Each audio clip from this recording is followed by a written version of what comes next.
মোর আদরের কোচ কামতাপুরবাসী সকাকে মোর ধন্যবাদ, নমস্কার, নমস্তে, জয় জোহার আর আদাব।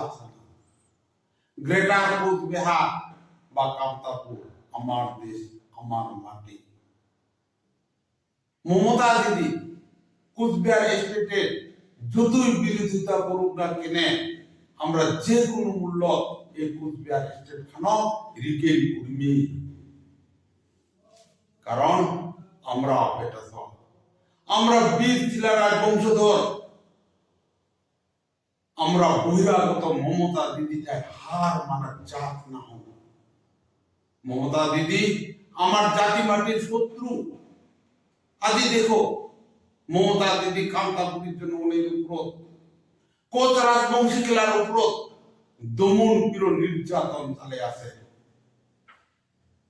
আজি আমরা এলো শান্তি আলোচনা আসন, তাও আমার দুই নেতা যথাক্রমে কৈলাস কোচ আর মালকান সিংহ পুলিশ অন্যায় ভাবে আটক করে রাখিয়াছে। আজি দীর্ঘদিন হইল কৈলাস কোচ সব পরিবারে ঘর ফিরিবার পারে না, আর পুলিশ মালকান সিংহের উপর অত্যাচার চালে আছে, উহার পরিবারের উপর দমন পীড়ন নির্যাতন চালে আছে, যেটা সম্পূর্ণ অমানবিক। আজি মমতা দিদি আজি আমার জায়গা আমাকে মিটিং করতে দেয় না। আজি আমরা কারণ না নিজের ভাষা সংস্কৃতি ভাল পাবা। আজি আমার উপর পুলিশ সন্ত্রাস চালে আছে।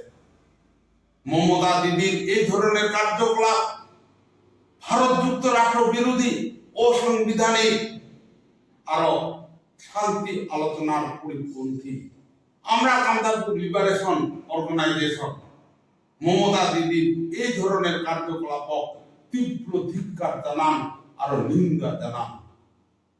আমরা যে কোনো মূল্য ঐক্যবদ্ধ ভাবে, জাতিগত ভাবে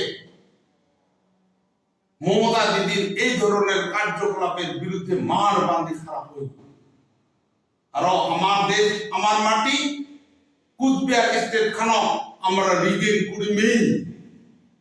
নকে নকে মমতা দিদি কো আর্জি জানা ইমিডিয়েট আমার দুই নেতা কৈলাস কোচ আর মালকান সিংহ যাতে পুলিশি অত্যাচার, অমানবিক অত্যাচার থাকি রেহাই দেওয়া হয়। সেসব পুনরায় সবাইকে ধন্যবাদ, নমস্কার, নমস্তে, জয় জোহার আর আদাব জানান। জয় আই কামতাপুর। Thank you all.